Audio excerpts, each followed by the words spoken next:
What's up guys, and welcome to the Sphere. Nevyka here today with a first impression video of Tokyo Xanadu Ex Plus for the PlayStation 4.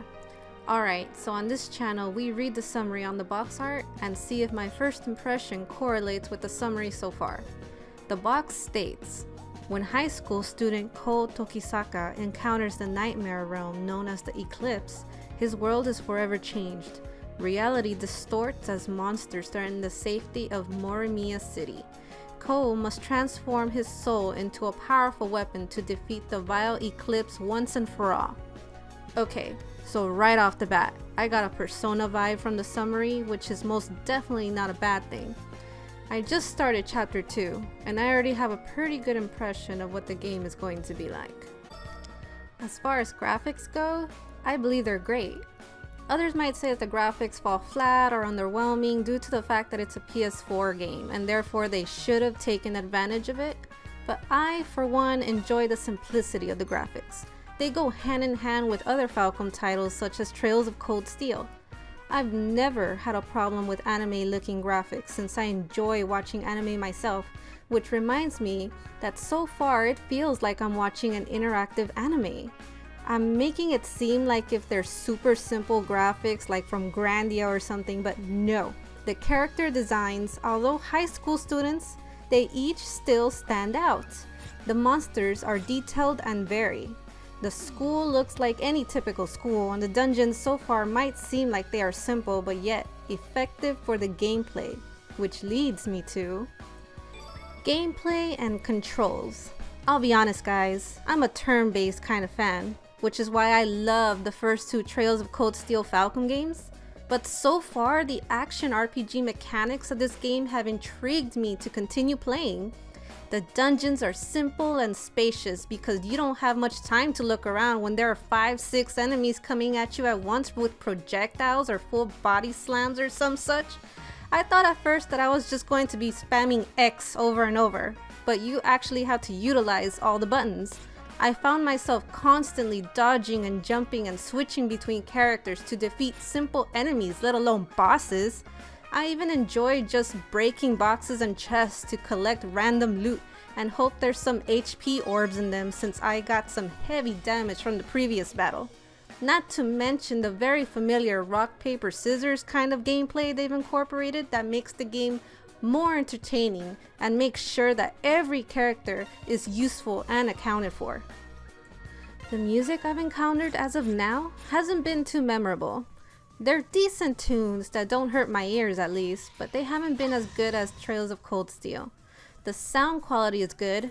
I'm always glad to be able to adjust the voices all the way up and lower any background music and sound effects, but what really got my attention was the voice acting.